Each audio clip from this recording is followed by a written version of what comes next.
Marketing Square. Bienvenue sur Marketing Square, le rendez-vous du gros marketing. Le gros, c'est un marketing qui sort des clous, qui se réinvente, qui se renouvelle. C'est aussi un mindset qui repose sur l'envie de se dépasser, de se détacher de ses opinions une bonne fois pour toutes et d'apprendre en continu. Si tu te reconnais dans cette description, que tu sois débutant ou expert, abonne-toi. Ce podcast va devenir ton meilleur allié. Ce podcast est rendu possible par Richmaker, la plateforme que j'ai lancée pour permettre enfin aux marques de monter des partenariats qui fonctionnent. Identifier un partenaire stratégique, faire le plein d'idées de partenariat et surtout performer ensemble et collectivement. Si cette vision vous parle, rendez-vous sur richmaker.com et bon épisode.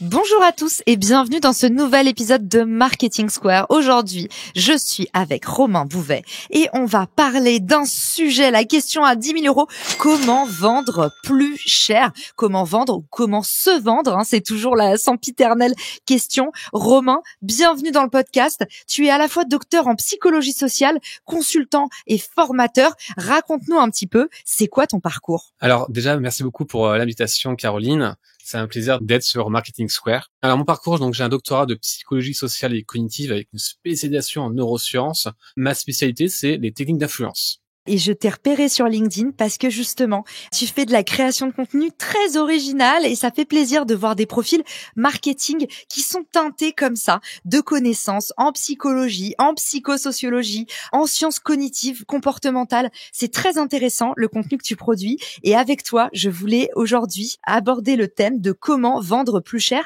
parce que justement, on sait que le prix, il n'y a rien de plus psychologique. C'est juste une question de perception. La preuve, on est prêt à payer une bouteille d'eau 50 centimes dans un supermarché et 2 euros ou 3 euros dans un avion. Et ça nous pose strictement aucun problème.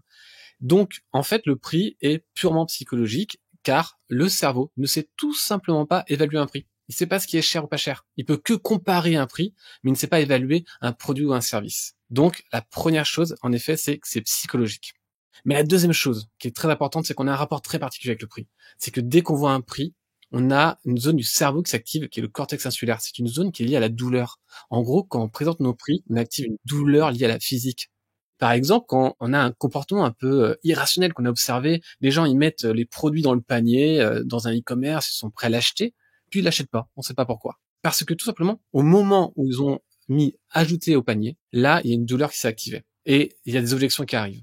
Et à partir de là, ils vont repousser au lendemain l'achat ou plus tard. Alors comment faire maintenant pour vendre ces tarifs chers? Et pourquoi il faut vendre cher? Parce que le prix détermine votre expertise. Plus vous êtes cher, plus vous êtes compétent. C'est normal, c'est ce qu'on apprend dans notre expérience. On a compris que quand on payait cher, on avait une meilleure expérience. Donc un consultant, par exemple, qui vend cher est forcément plus compétent que quelqu'un qui vend pas cher. Un psychologue qui vend à 50 euros de l'heure est moins compétent qu'un psychologue qui vend à 120 euros de l'heure.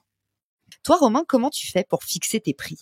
Pour fixer mes prix, je vais toujours regarder les prix du marché et j'ai 2 stratégies pour mes entreprises ou pour mes clients. Soit je suis le plus cher, soit je suis le moins cher. Donc le moins cher, c'est la technique d'Amazon. Je fais pas de marketing, mais je sais délivrer de façon très rapide et simple et efficace. Parce que justement, on va devoir gérer le SAV client qui va être compliqué. Donc il faut que tout le côté délivrabilité soit ultra opérationnel. Sinon, je mets le plus cher du marché. Pourquoi? Parce que être au milieu, c'est compliqué. Alors moi, je vais donner mon tarif, j'ai pas de problème avec ça. Pour avoir accompagné une entreprise pendant 8 semaines, c'est 20 000 euros. Et c'est vraiment le minimum. Je vais jamais descendre en dessous. Ou 9 000 euros la journée. Après, j'ai des groupes du CAC 40, mais je ne fais pas la différence entre un grand groupe ou un plus petit. Et ça fonctionne très bien. Au contraire. Mais j'ai fait moi-même l'erreur, parce que quand j'étais chercheur au CNRS, j'avais pas cette culture du marketing, j'avais pas cette culture justement de l'entrepreneuriat. Je ne connaissais strictement rien du tout, et je vendais 800 euros la journée, et c'était très difficile pour moi de vendre. Et c'est un Américain qui m'a dit non mais habille-toi mieux et place son prix à 9 000. Ah, les Américains, ils abusent. J'étais pas très bien habillé, j'avais pas le costard qu'il fallait, et du coup j'ai appliqué son conseil et ça a tout débloqué. Et c'est vrai que j'ai vu la différence même dans le rapport client. Donc ça, c'est très important. J'adore ce que tu dis et ça me rappelle, je bossais dans la mode pour hommes à New York et alors moi j'ai jamais été hyper coquette donc tu sais je faisais un travail de bureau, j'étais pas en représentation donc je m'habillais un peu comme une geekos et le manager de la boutique, il m'a donné un peu le même conseil. Tu sais les Américains en plus ils ont toujours un ton très solennel quand ils te disent les choses, tu t'attends à avoir une révélation et il m'a dit ce truc qui m'a vraiment marqué avec ce ton hyper sérieux, il m'a dit tu dois pas t'habiller pour le job que t'as, tu dois t'habiller pour le job que tu veux. Et en fait, je dois admettre que plus les années passent, Romain, plus je rejoins le conseil de ce manager de dress for the job you want.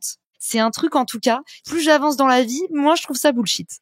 En fait, c'est totalement vrai. Mais en effet, ce qu'on appelle le signal en psychologie, on évalue quelqu'un par rapport à sa façon d'être. Donc, quand moi, j'arrivais avec un costard pas haut de gamme, parce que c'est vrai que c'est pas notre culture, moi, on m'a fait la remarque. On m'a dit, Romain, pourquoi vous avez pas de montre?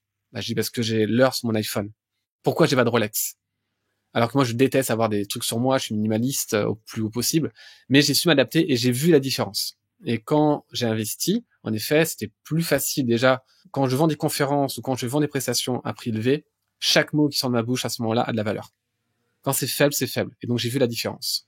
Maintenant, vous allez me dire, OK, très bien, mais ça suffit pas d'avoir une belle description, un beau marketing. Comment je vais closer? Comment je vais avoir mon client en face? Et comment je vais me différencier par rapport à des concurrents? Là, ce que je vais partager, Caroline, c'est important parce que c'est issu de recherches scientifiques. On a été financé par un consortium de banques d'assurance pour évaluer dans les entretiens de vente quelles étaient les meilleures stratégies. Donc, on s'est basé sur des études américaines, on a observé, et l'élément que je vais vous donner, ça permet de, on va dire, vendre à ce qu'on appelle une variance en sciences. C'est 42% de la variance, ça veut dire que ça explique 42% de la vente, avec une stratégie. Ça marche pour toutes les entreprises, peu importe si c'est Total ou un freelance. Quand vous avez votre client en face, vous devez tout simplement lui poser les bonnes questions. Ça, c'est normal pour comprendre ses douleurs.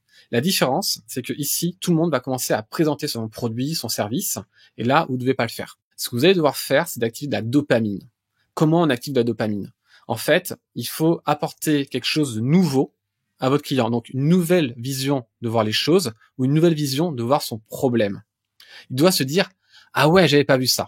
Et à partir de là, vous allez faire la distinction entre les autres et vous.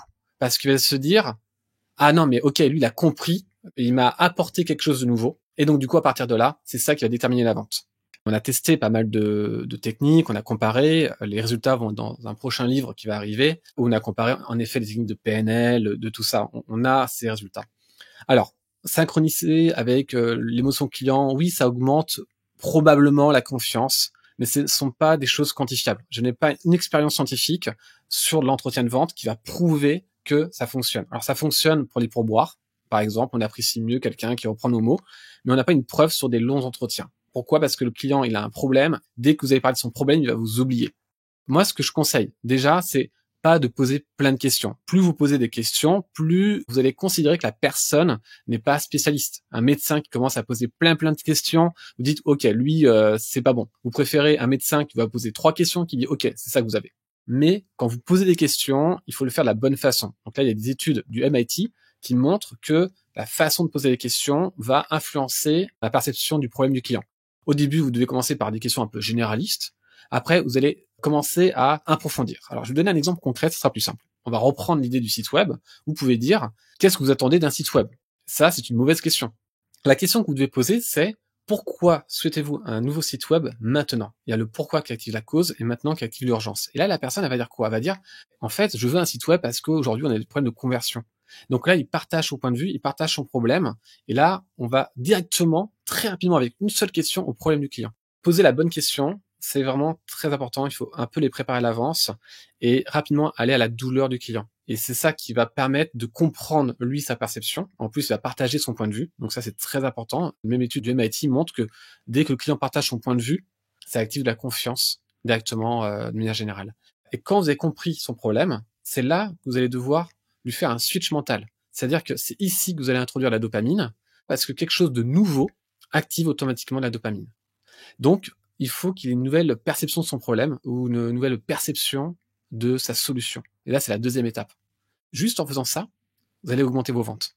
Du coup, pour l'amener à une deuxième perception de son problème, est-ce que tu as un framework où on peut justement changer ce paradigme du genre en vente, tu dis bah voilà, parle pas de ton produit, parle de la transformation. Donc au lieu de dire je fais, dis j'accompagne, j'aide à. Est-ce que tu as des petits conseils pour nous? Parce que concrètement, on se demande effectivement comment est-ce qu'on peut opérer cette transformation. Les Américains disent ici, il faut que vous soyez un professeur, vous allez devant tout simplement éduquer. Donc, quand quelqu'un ne comprend pas pourquoi il ne commande pas sur taux de conversion, là, on va dire, le problème aujourd'hui, c'est que les sites web, c'est devenu un élément extrêmement important pour vendre. Les clients, quand ils arrivent, ils vont analyser en 10 secondes si ils vont rester ou pas. Et donc, si en 10 secondes, vous les avez pas convaincus avec une proposition de valeur unique, avec 3 revendications thérapeutiques, où ils vont comprendre rapidement, en moins de 10 secondes, pourquoi ils doivent aller plus loin. Donc ça, c'est un exemple. Donc là, je suis en train d'éduquer mon prospect à construire son site web pour le persuader en 10 secondes. Je peux dire, par exemple, en insight, que les études en neurosciences ont montré que les visiteurs mettaient 10 secondes pour savoir s'ils allaient rester sur un site ou pas. Donc ça, c'est de la connaissance que je partage à mon client. Il va se dire, ah ouais, mais c'est super intéressant. Ah, mais mon site web, moi, c'est brouillon dès qu'on arrive. Et là, c'est gagné. 1, je n'ai pas vendu. 2, je ne parle pas de mon produit. Je dis, aujourd'hui, les gens font ça. Il faut vraiment généraliser. C'est important de ne pas vendre. Donc, il faut faire une liste de tous les problèmes clients. Et à côté, on va appeler ça des insights. Vous devez lui apporter de la nouvelle connaissance. Mais encore une fois, il ne faut pas parler de votre produit ou de votre entreprise. Je vais prendre un exemple d'une cliente qui vend des programmes pour perdre du poids. Elle, son insight, elle va dire au client, OK, aujourd'hui, vous faites du sport, mais en réalité, le sport n'est pas suffisant pour perdre du poids. Il faut que ce soit accompagné avec une bonne alimentation. Mais pas que. Ça va dépendre aussi de votre morphologie ou de votre psychologie. Donc, elle va faire un test psychologique. Mais là, la personne ne vend pas son test psychologique. Elle lui partage des connaissances. Et la personne se dit, ah ok, en fait, j'ai fait plein de programmes pour perdre du poids, mais ça fonctionne pas parce que j'ai pas pris en compte un diagnostic sur ma psychologie ou sur ma morphologie et j'ai pas accompagné ça avec de la nourriture. Donc, elle apprend quelque chose de nouveau. Ici, il y aura que le prix plus tard qui peut peut-être bloquer si elle a vraiment pas les moyens. Mais déjà, vous allez augmenter vos ventes. Comment est-ce que tu réponds à une objection sur le prix? Comment est-ce que tu réponds à un fameux ah ouais quand même, c'est un budget que je peux pas me permettre, ou alors ça les vaut pas? Est-ce que tu as des astuces un peu à nous partager? Dans tout ce que nous avons observé, on a observé beaucoup de situations commerciales. Ces petites objections, c'est très rare. Ça peut arriver, mais les clients vont dire j'ai pas les moyens ou c'est cher. Donc l'astuce pour répondre parfaitement à la question, c'est de pas répondre à la question. C'est la meilleure réponse. Donc ici, vous allez dire quoi? Vous êtes trop cher. Ok, très bien, vous validez. Sinon, est-ce que ma proposition a du sens avec votre problème? Ou est-ce que ce que je vous ai proposé correspond bien à la problématique que vous rencontrez? Une fois sur deux, la personne va dire oui, mais. Donc c'est pas un problème de prix en fait. C'est un problème que la vente était ratée. Et quand on a eu le financement sur comment justement répondre aux objections, en fait, on a compris que c'était pas les objections le problème, c'était que la vente était pas bonne. Eux, ils étaient convaincus que c'était des objections. Ils voulaient des réponses types. Mais non, mais pas du tout. Si c'est trop cher, c'est que vous avez mal vendu. Vous n'avez pas activé des émotions. Donc la première chose à faire, c'est de valider, de tester, de comprendre est-ce que c'est une vraie objection. Hier, une cliente me demande une formation, tout simplement un accompagnement, et elle me dit « Non mais là, Romain, pour moi c'est beaucoup trop cher. » Très bien, mais est-ce que ma proposition, ça a du sens par rapport à vous, par rapport à votre problématique? Elle me dit oui, mais voilà, moi je suis dans le prêt-à-porter et j'ai pas l'impression que vous avez déjà eu ce type de client, c'est particulier. Et là, je comprends que j'ai mal diagnostiqué, je comprends qu'elle pense que je peux pas l'aider parce que j'ai pas eu de client dans le prêt-à-porter, ce qui est entièrement faux, puisque je suis naf en tant que client. Et en fait, j'avais mal vendu. Donc le prix n'était pas un problème, c'est qu'elle n'avait pas compris la valeur par rapport à elle. On a mesuré 30 à 40% des ventes juste en faisant cette technique. Merci Romain pour ce que tu nous as partagé. Est-ce que tu as une dernière astuce pour ceux qui nous écoutent et qui voudraient apprendre à vendre plus cher, à prendre peut-être moins de clients, à moins s'étrangler, parce que surtout quand on se lance dans le freelance, mais on a tendance finalement à avoir les yeux plus gros que le ventre parce qu'il faut vite qu'on fasse ses preuves. Est-ce que tu as un dernier conseil à leur donner? Un dernier conseil. Alors, vendre assez cher par rapport au public, bien présenter son offre, donc ne pas hésiter à faire du copycat et aller voir comment les autres présentent. Montrer des exemples et des témoignages, c'est le top. Je n'aime pas trop les faux témoignages, personnellement. J'aime bien les vrais témoignages. Surtout que ça se voit, les faux témoignages avec les images de synthèse, tu sais, ou alors les trucs qui sont vraiment trop élégiaques. C'est vraiment dangereux parce qu'on trompe le client. Je pense que le marketing a déjà une mauvaise réputation. Si on rajoute du mensonge dans le marketing, c'est compliqué. Ensuite, poser les bonnes questions et d'apporter des insights. Donc, par exemple, pour un copywriter, de dire, voilà, vous avez écrit ça, il faut plutôt le formuler comme ça. Et là, la personne va dire, ouais, c'est génial. L'ultime conseil, et que je vois chez mes clients, ils vont dire, OK, je vous envoie un devis, et ils n'osent pas dire leur tarif en direct. Et c'est la pire erreur, et je pense que c'est la majorité, en fait, c'est beaucoup. Non, vous devez affronter le client directement, c'est-à-dire vous donner votre prix, même si c'est une estimation. Comme ça, vous avez les objections en direct. Et ça, c'est très important, avec aucune hésitation. Alors, je sais qu'il y a un conseil sur Internet qui est terrible, c'est vous présentez votre prix et vous laissez un silence. Il faut tout simplement présenter son tarif. Voilà, donc aujourd'hui, je travaille à 800 € la journée. Ça va me prendre 3 jours de travail. Vous donnez le tarif total et vous dites, voilà comment ça va se passer. Est-ce que ça vous convient? Et avant de présenter son tarif, si vraiment vous voulez gérer des objections, vous présentez votre offre Vous dites qu'est-ce que vous en pensez? Est-ce que ça correspond bien à votre demande? La personne va dire oui, ça va l'engager avec un oui, ce qu'on appelle la communication engageante.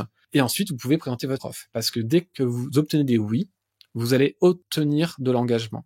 Pour ceux qui s'intéressent à cette technique à laquelle Romain nous initie, tapez Yes Man.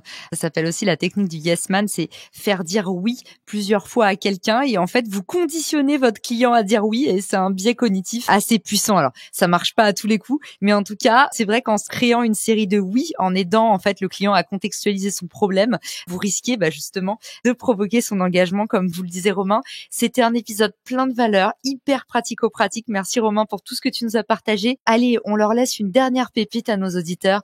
Moi, le meilleur conseil qu'on m'ait donné, et je trouve qu'on l'applique pas assez, c'est l'étape d'après quand vous êtes en négociation. Parce que quand on parle de vendre plus cher, le problème, c'est qu'au début, vous pouvez réussir à dire un prix qui vous semble juste, et le problème, c'est que le client va essayer de le tirer vers le bas. Et ça, faut qu'on en parle aussi avant de clôturer cet épisode. C'est ce moment où, en fait, vous arrivez pas à vendre plein pot, comme on dit.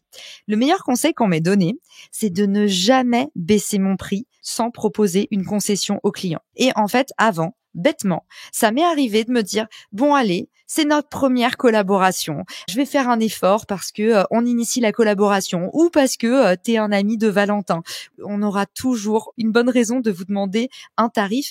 Faites vraiment attention. C'est une amie à moi qui est experte en vente qui m'avait donné ce conseil, qui m'avait dit en fait, Caro, à partir du moment où tu accordes quelque chose sans rien en vente, tu passes pour un pignouf. Et vous vous dites juste qu'en fait, vous faites un geste pour pouvoir justement être pris au sérieux. Et c'est l'inverse. Donc voilà, je sais pas ce que t'en penses, Romain, mais ça, c'est un truc qui m'a servi toute ma carrière. C'est très juste, c'est un excellent conseil. Il est prouvé, ce qu'on appelle l'effet pourquoi. Il faut toujours justifier une réduction. C'est un grand principe de marketing et c'est un excellent conseil. Romain, où est-ce qu'on peut te remercier, t'envoyer des lettres d'amour, te poser des questions, te suivre sur les réseaux sociaux? Où est-ce qu'on peut te retrouver? Alors aujourd'hui, je me lance sur LinkedIn pour partager pas mal de contenu de connaissances. Il y a des carousels, je fais des posts et d'autres contenus qui vont arriver. Eh moi, je t'ai déjà repéré, Romain. Donc, je trouve que tu as vraiment un contenu qui change et ça fait plaisir de voir que sur LinkedIn, on peut encore s'instruire. C'est pas devenu un espèce de TikTok géant. Donc, bravo pour ce que tu fais, Romain. On suivra tes aventures avec grand plaisir et j'invite tous les auditeurs à aller te rejoindre sur LinkedIn et puis nous envoyer leur retour sur cet épisode. C'est pour ça qu'on le fait, pour vous apporter un maximum de conseils pour que vous puissiez lancer ou doper vos business. Merci à tous pour votre écoute. À bientôt. À tous. À très vite dans le podcast. Ciao! Si cet épisode te plaît, tu peux le partager en me taguant ou lui laisser 5 étoiles sur Apple Podcasts. Marketing Square.